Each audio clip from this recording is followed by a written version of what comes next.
Plano ng SBP para sa training ng Gilas Pilipinas bago tumulak sa Latvia, inilabas ni Ms. Erica D.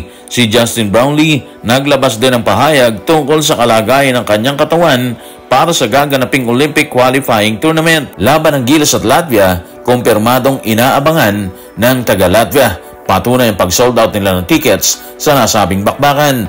Tutukan po natin ang lahat ng yan, pero bago yan, hihingi po tayo ng isang subscription sa lahat ng dumadaan sa ating munting channel kung nagugustuhan nyo ang ating palabas. Kung medyo mabigat ang subscription, siguro kahit isang like at isang share na lang po yan. Okay na po ako dyan. Maraming salamat. Habang papalapit ang mga araw para tumulak ang Gilas sa Riga, Latvia para sa Olympic qualifying tournament, naglabas ng pahayag si Ms. Erica D., ang Executive Director ng SBP, tungkol sa pagsalang ng pambansang koponan sa tournament. Sa interview na inilabas ni Dadin Quinito Henson, inihayag ni Ms. Erica D. ang mga plano bago tumulak ang grupo ni Coach Tim Cone sa bansang Latvia. Ano nga ba ang plano? Base sa article ni Dadin Quinito. Tutukan po natin si Quinito Henson sa kanyang report sa Philstar. Sabi ni Ms. Erica D., ire-recall ni Coach Tim Cone ng national players sa June 22 para magbukas ng camp sa Inspire Sports Academy sa Calamba. Ang plano umano, titigil ng ilang araw sa Inspire tapos bibiyahin na sila para sa tune-up games. Actually, malaking bagay yung tune-up games ha. Pero ibig sabihin, yung dating routine pa rin ng grupo, ganun din yung mangyayari, di ba? Yun din ang gagawin nila sa ngayon.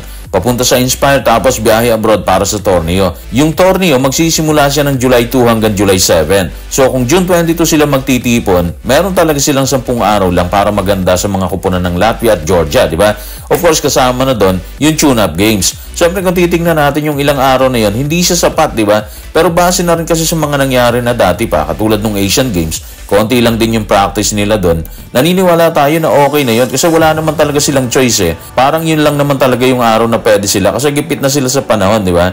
Yung PBA matatapos siya ata ngayong June 19 or maybe 21. So wala silang choice, di ba? Pukpukan na lang sila dyan siguro pagdating sa training dito sa Laguna. Sa kasalukuyan ay sabay-sabay na may ginagampan ng tungkulin ng players ng Gilas. Andyan sila sa UAAP, PBA, Japan B-League at si Justin Brownlee na nasa kupunan ng Pelita Jaya ng Indonesian Basketball League. Sa isang interview ay nagbigay ng pahayag ang naturalized player ng Gilas Pilipinas tungkol sa nalalapit na pagsalang nila sa Olympic qualifying tournament.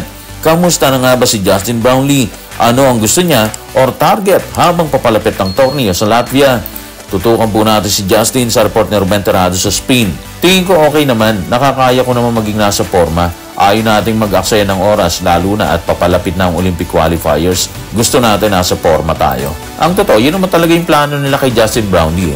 Yung nasa forma siya habang hinihintay ng Gilas ang OQT. Unang-una kasi wala naman siyang laro sa Ginebra. So kung hindi siya tatanggap ng kontrata overseas, bukod sa malaking kawalan sa kanya yan financially, hindi rin niya basta-basta makukuha ang forma niya once na sumalang na sila sa Latvia, di ba? So wise decision yun, hindi lang sa parte ni Justin, kundi maging sa pamunuan na rin ng Gilas Pilipinas. Pagsalang nila, game na, di ba? Practice na lang yung kulang para maka-adjust po sila sa isa't isa sakaling may bagong strategy or merong babaguhin si Coach Tim Cone sa sistemang ipinatutupad niya ngayon.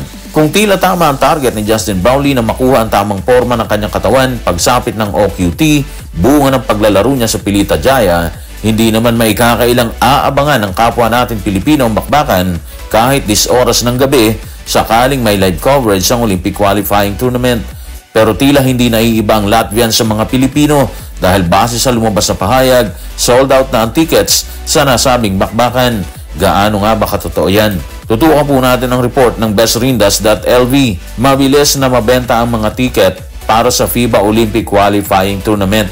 Georgia, Latvia, Latvia, Philippines at final game regular ticket ay kasalukuyang sold out. Mayroon lamang ilang mga ticket para sa mga naka-wheelchair na may kasama. Sold out na po yung tickets, meaning inaabangan na rin ng Latvian sa magiging bakbakan ng kanilang national team dito sa Gilas, Pilipinas. Puno yung venue ha. Merong capacity po siya ng 14,500. Hindi biro, di ba?